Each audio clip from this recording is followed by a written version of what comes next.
मैं बतौर मगवी का बाप होने की हैसियत से और मुकदमा की मुद्दई होने की हैसियत से आप मीडिया का, तमाम मीडिया का, डिविजनल का, तमाम दोस्तों का, तमाम ही मेरे लिए मसा है।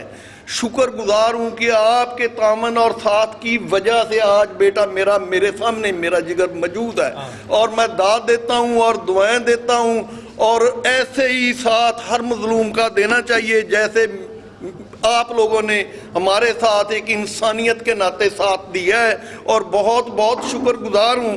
और मैं मसला आपको ये बताता हूँ कि पिछली जो कॉन्फ्रेंस हुई थी 1.5 माह बाद FIR का जब इन्होंने मुझे नोटिस दिया जारी कर दिया था ये कि FIR की खारिज हो चुकी है, उस वक्त मैंने आपको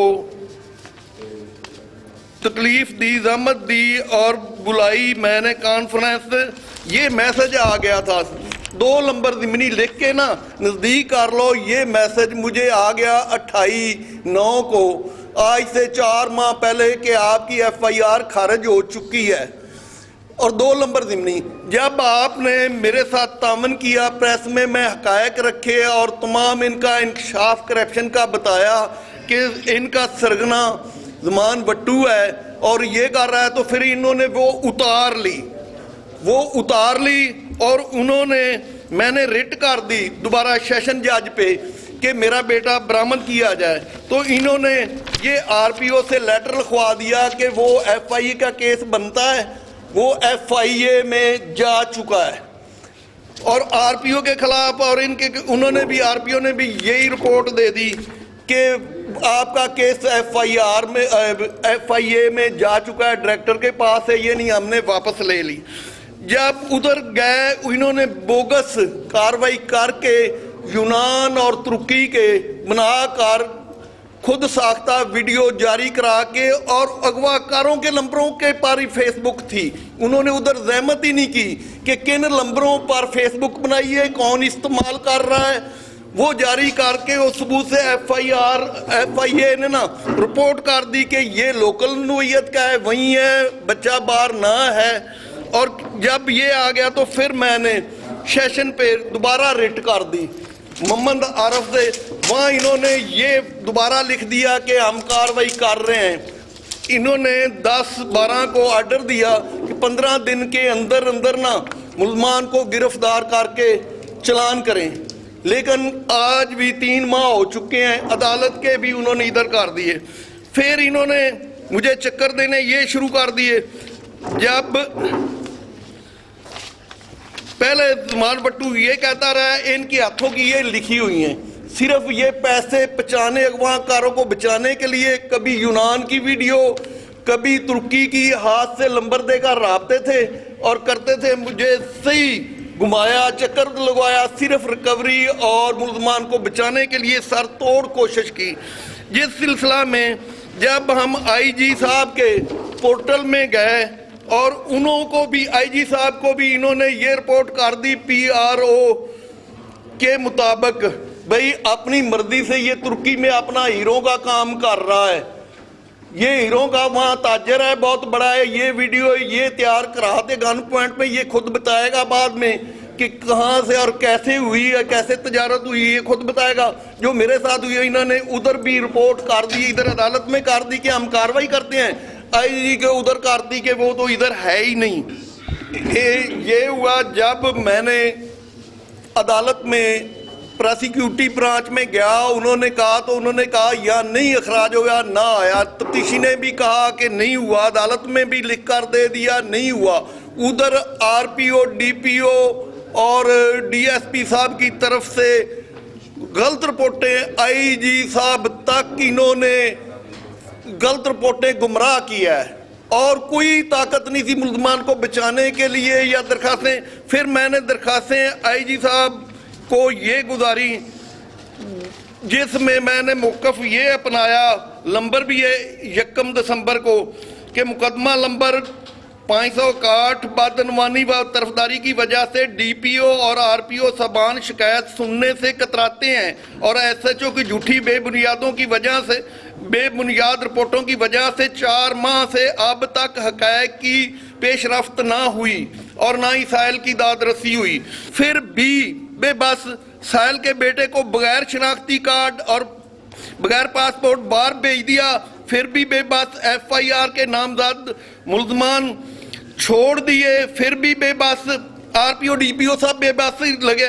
मोटरसाइकिल बरामद ना किया जिसकी ये रजिस्ट्रेशन मेरे पास है। SHO मान वट्टू ये तमाम चक्कर और यू टर्न 33 लाख रुपए हजम करने और मुल्जमान को सजा के बचाने के लिए आप आरपीओ को, अदालत को, IG साहब को, डायरेक्टर FIA को और DPO साहब समेत सबको गलत बयानी का शिकार बना रहा है। ये मौजूद है, ये मुलाजिम हुसैन शाह साहब के पास इस्तदा है कि हाजी गुलाम रसूल चौहान झूठा है तो जिल्लत में सजाएं दो। मैंने कहा है कि मुझे बामें कितनी सजा दो, मैं इखलाकी तौर पे भुगतने को तैयार हूँ। बसूरत अगर ज़मान वट्टू ने वर्दी में होते हुए आप समेत सब को जानबदार सच्ची गैर जानबदार सच्ची रिपोर्टें पेश कर रहा है तो फिर मोहम्मद बख्श ASI कश्मोर वाला प्रोटोकॉल दे, खर्चा मैं करूंगा। तो फिर इन्होंने बेबस होकर, मैं खफन सिर पे नीयत में बांध कर गया था कि मेरी क्यों नहीं सच्चा भी हूं और मजलूम भी हूं और लुटा भी हूं और फिर भी नहीं कोई सुन रहा। लेकिन अब हकीकत की तरफ आऊं, जो मैं अब हकीकत बताने लगा हूं। हकीकत ये है कि जो ये वकूआ था, इस वकूए से 2-3 माह कबल ही सुदेश मेरा एक क्लास फेलो था, इसके साथ मेरी दोस्ती बनी। मेरा इसके घर में आना जाना हुआ। इसके घर में आता जाता था। ये वकूए से करीब 2-3 माह कबल ही इन्होंने मुझे वर्गलाना शुरू कर दिया। तुर्की में इन्हों की जान पहचान थी, इन्हों का तो ये कारोबार था, लेकिन मुझे इस बात का कोई इल्म नहीं था। इन्होंने कहा कि तुर्की में तुम भी आ जाओ, हम तुर्की में जाने लगे हैं, तुम आ जाना, 40-50 लाख रुपए का बंदोबस्त कर लो, वहाँ पे बहुत अच्छा कारोबार होगा, शीशे का कारोबार होगा। तो कहते कि हमारे साथ जाओगे तो तुम्हें तुम्हारे वालिद साहब जाने नहीं देंगे, तो हमारे से 8-10 दिन बाद तुम 40-50 लाख रुपए का बंदोबस्त कर लो और तुम भी तुर्की में आ जाना। वो यहाँ से चले गए हैं। उसके बाद कुछ दिनों राब्ता तो होता रहा। इन्होंने मुझे वर्गलाया हुआ था, मुझसे गलती होगी, इन्हों की बातों के अंदर मैं आ गया। आखिरकार 31 जुलाई 2020 को करीब 11 बजे मैं अनीला और सुदेश के साथ राब्ता था।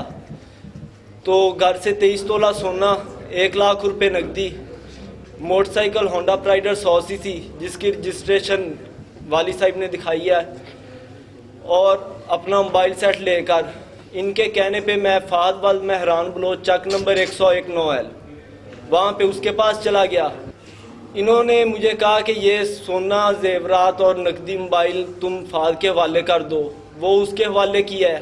फाद ने मुझे अनिल और सुदेश के कहने पर एक नया मोबाइल फ़ोन और सिम जिसका नंबर 0336 75 39 306 था। अगले दिन करीब 11 बजे 1 अगस्त को 11-12 बजे का टाइम था। अनीला ने मेरे साथ राब्ता किया और मुझे कहा कि तुम फाद से सारा सोना, नकदी और मोबाइल फ़ोन अपना लेकर दिशान इदनान वगैरह के पास शादमान टाउन चले जाओ। मैं वहाँ शादमान टाउन का उसने कहा है, मैंने फाद बलोच को कहा कि तुम मेरा सारा माल वगैरह वापस करो। फाद बलोच से माल जब सारा वापस मांगा तो उसने 23 तोला सोना में से 4 अदद लॉकेट रख लिए जिनका वजन 5 तोले, मालियत 6,65,000 रुपये था, और मेरा मोबाइल फ़ोन भी उसने अपने पास रख लिया, उसकी मालियत 41,000 रुपये थी। राज करने पर उसने मेरी बात सुदेश से करवाई। सुदेश ने कहा यार तू छोड़ इन 18 तोले जो है वो लेकर चल, वो मोबाइल को, और 5 तोले 4 जो लॉकेट हैं वो तू छोड़, तू वहाँ निशानी तनान वगैरह के पास जा बाकी सामान लेके। सुदेश और अनिला के कहने पर मैं मकान number 17 block F Shadman town निशानी तनान वगैरह के पास करीब 1 बजे मैं वहाँ पे पहुँच गया। वहाँ पे मुझे ज़िशान, इदनान, इमरान और अब्दुर्रहमान मिले। उन्होंने कुछ ही देर में मेरी बात अनीला से करवाई। अनीला ने मुझे कहा कि तुम ये सोना जो 18 तोले है ये तुम जिशान, इदनान, इमरान और अब्दुलरहमान के हवाले कर दो। आगे तुम फैसलाबाद कंजवानी अवैस जट के पास चले जाओ, वहाँ तुम्हें सरगोदा बलवाल चक 11 ML से मेरे अजीज़ लेने के लिए तुम्हें फैसलाबाद अवैस जट के पास पहुँच जाएंगे। सफ़र में ख़तरा हो सकता है, इसलिए ये सोना इन्हों के हवाले कर दो और तस्वीरें इनकी बना के सुदेश को और मुझे सेंड कर दो। अनिला के कहने पर मैंने सारे 18 तोले जेवरात की तस्वीरें बनाई और सुदेश और अनिला को सेंड की, और वहाँ से मैं अवैस जट के पास फैसलाबाद कंजवानी चला गया। करीब अवैस जट के पास 2 घंटे रुकने के बाद वहाँ पे सरगोदा बलवाल से उस्मान, इरफान और इनके साथ 2 नामालूम अफराद थे। ये वहाँ से फैसलाबाद कंजवानी पहुँच गए। इन्होंने मेरी बात अनिला के साथ करवाई। अनिला ने बात करके कहा कि जो ये मोटरसाइकिल है ये तुम अवैस जट के हवाले कर दो और इनके साथ तुम सरगोदा में इनके गांव चले जाओ। मोटरसाइकिल मैंने अवैस जट के हवाले की और वहाँ से सरगोदा उस्मान और इरफान के साथ 2 और लोग थे गाड़ी में, इनके साथ मैं सरगोदा चला गया। सरगोदा वहाँ इनके गांव में चक 11 ML में मैं पहुँचा हूँ। वहाँ पे इन्होंने पता नहीं कौन से कमरे में रखा था, बैकट थी, वहाँ पे बिठाया है। वहाँ पे पहुँचा तो अनिला और सुदेश ने राब्ता किया, इन्होंने बातें की जैसे वो बाग दिखा रहे थे।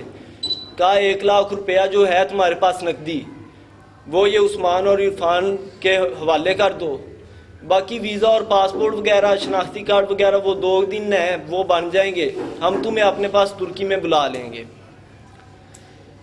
उन्होंने ये बात की, नकदी मैंने उस्मान और इरफान के हवाले कर दी। 2 दिन गुजर गए, उन्होंने कोई वीज़ा वगैरह या कोई बात ही नहीं की। मैंने जब कहा कि कहाँ पे है, मेरे पैसे वगैरह दे दो या नकदी दे दो या वीज़ा वगैरह लगवा दो, क्या है ये, तो उस्मान और इरफान ये आगे से बोले ओए, इन्होंने तब मुझे धमकाया असले के ज़ोर पे, वहाँ पे मुझे कैद कर लिया कि ऊंचा ना बोलो, असला दिखाया, वहाँ पे मुझे कैद कर लिया। मेरे शोर करने पर इन्होंने मुझे एक नशा व टीका लगाया, वहाँ पे मैं बेहोश हो गया। फिर मुझे नहीं होश, ये लोग मुझे कहाँ पे रखते रहे हैं, किस किस जगह पे ये लोग मुझे लेके फिरते रहे हैं। होश आती थी, ज़्यादा देर मैं सोया रहता था, जब भी होश आती थी नशावर खाना खिला देते थे, वो खाना खाता था, सो जाता था। अनिला वगैरह ने बात करनी होती थी तो फिर वो नशा नहीं डालते थे, क्या करते थे कोई इलम नहीं, लेकिन वो कॉन्फ्रेंस कॉल पे बात इस 5-6 माह अरसे के अंदर ना अनिला की, ऐसा ही ज़मान भट्टू की, सुदेश की और उस्मान की कई बार मुझे कॉन्फ्रेंस कॉल, ये मिलके कॉन्फ्रेंस कॉल करते थे, कई बार इन्होंने कॉन्फ्रेंस कॉल की। जी ये वीडियो बना, असले के ज़ोर पे इनके वहाँ पे खरीदे थे लोग, इन्होंने थे पता नहीं कौन सी जगह पे लेके फिरते होते थे, ज़्यादातर नीम बेहोशी सी हालत में होता था, अगर होश होती भी थी तो असले के ज़ोर पे इन्होंने वीडियो बनानी होती थी। गुमनाम कोई जगह थी, हालत में ही ठीक करके इन्होंने वीडियो बनवा देनी कि ये कारोबार कर रहा हूँ, ये वो, हालांकि ऐसी कोई बात नहीं थी इन्हों की मैं कैद में रहा हूँ। इन्होंने मुझे अगवा करके नामालूम जगह पे रखा हुआ था, ऐसा ही ज़मान भट्टू, और ये कॉन्फ्रेंस कॉल पे पहले बताते थे ये करना है, फिर असले के ज़ोर पे दूसरे उन्हों के करिंदे मुझसे वो वीडियो वैसे ही बनवाते थे। मैं पहले भी आई दसिया है, मैनू नहीं पता इन्होंने मैनू केड़ी जगह ते रखे है, केड़ी जगह ते मैनू रखते रहे ने, ना मालूम जगह सी। ये नीम बेहोशी की हालत दे विच हुंदा सा, अगर होश हुंदा भी सी, नीम बेहोशी जिवें नहीं थोड़ा जिहा चकराया। तुर्की दे विच भी तुहानू नीम बेहोशी दा हाल च रखिया? तुर्की दे विच गया ही नहीं मैनू नहीं पता इन्होंने मैनू किधर रखा, तुर्की दे विच नहीं मैं गया। ਜਦੋਂ ਕੋਈ ਤੁਹਾਡੀ ਆਖਰੀ ਵੀਡੀਓ ਜਿਹੜੀ ਰਿਲੀਜ਼ ਹੋਈ ਹੈ ਉਹਦੇ ਵਿੱਚ ਤੁਸੀਂ ਤੁਰਕੀ ਦਾ ਜ਼ਿਕਰ ਕਰ ਰਹੇ ਹੋ? ਉਹ ਮੈਂ ਕਰ ਰਿਹਾ, ਉਹਨਾਂ ਨੇ ਮੈਨੂੰ ਕਿਹਾ ਲੇਕਿਨ ਮੈਨੂੰ ਨਹੀਂ ਇਲਮ ਕਿ ਉਹ ਕਿਹੜੀ ਜਗ੍ਹਾ ਹੈਗੀ ਹੈ, ਲੱਗਦਾ ਨਹੀਂ ਸੀ ਕਿ ਉਹ ਨਹੀਂ। ਹਕੀਕਤਨ ਮੈਂ ਗਰੰਟੀ ਦੇਣਾ, ਮੇਰੇ ਤੇ ਸਵਾਲ ਹੈ ਉਹਦਾ ਜਵਾਬ ਦੇਣਾ ਕਿ ਹਰ ਮੁਸਲਮਾਨ ਦਾ ਯਕੀਨ ਹੈ, ਈਮਾਨ ਹੈ ਕਿ ਸਾਡਾ ਜ਼ਿੰਦਗੀ ਦੇਣ ਵਾਲਾ ਅੱਲਾਹ ਤਾਲਾ ਹੈ, ਰਿਜ਼ਕ ਦੇਣ ਵਾਲਾ ਵੀ ਅੱਲਾਹ ਹੈ। मेरी जिंदगी मेरे अल्लाह दे वास्ते, मेरी इज्जत भी, मेरा रिजक भी, मेरा सब कुछ भी अल्लाह दे वास्ते। ते फिर सच्चा भी हाँ, सच्चा भी हाँ और खुदा तो डरदा भी हाँ, झूठ भी नहीं बोलता। ते फिर खौफ कादा, ये मेरी वड्डी गरदारी होवेगी। वो वड्डी गरदारी है, वो जुल्म है ਕਿ ਕਿਹੜਾ ਜ਼ਾਲਮ ਦਾ ਜਾਂ ਹਕੀਕਤ ਦਾ ਇਨਕਸ਼ਾਫ ਨਾ ਕਰਨਾ। ਲਿਹਾਜ਼ਾ ਮੈਂ ਇਹ ਇਬਾਦਤ ਸਮਝ ਤੇ ਤੁਹਾਡੇ ਵੀ ਅਪੀਲ ਕਰਾਂਗਾ ਕਿ ਹੱਕ ਸੱਚ ਦਾ ਆਖਰੀ ਦਮ ਤੱਕ ਸਾਥ ਦਿਓ, ਕਿਸੇ ਤੇ ਬੁਤਾਨ ਨਾ ਲਾਓ। ਮੈਂ ਇੰਤਹਾਈ ਸ਼ੁਕਰਗੁਜ਼ਾਰ ਹਾਂ। ਕੋਈ ਸਵਾਲ ਕੋਈ ਮੇਰਾ ਨੰਬਰ ਰਾਬਤਾ ਹਰ ਜਗ੍ਹਾ ਤੇ ਦਿਆਂਗਾ, ਹਰ ਤਰ੍ਹਾਂ ਤੇ ਹਰ ਵਕਤ ਆਪ ਦੀ ਸੱਚਾਈ ਤੇ ਹਰ ਕੀਮਤ ਤੇ ਸਾਰੇ ਸਬੂਤ ਦੇਣ ਨੂੰ ਤਿਆਰ ਹਾਂ। ਤੁਹਾਡਾ ਬਹੁਤ ਬਹੁਤ ਸ਼ੁਕਰੀਆ, ਬੜਾ ਕੀਮਤੀ ਟਾਈਮ ਹੈ। ਔਰ ਸਾਰੇ ਕੋਈ ਵੀ ਜ਼ੁਲਮ ਦੇ ਖਿਲਾਫ ਹੋਵੇ ਤੇ ਕਿਵੇਂ ਅੱਜ ਖਲੋਤੇ ਜੇ ਇਵੇਂ ਖਲੋਇਆ ਕਰਿਆ ਜੀ। ਦੁਆ ਹੈ ਮੇਰੀ। अच्छा अच्छा जी जी जी सवाल है जी जी जी जी बच्चे से ठीक है, पूछ लो पहले। आगे बताएं कि आप वहाँ से रिहा कैसे हुए?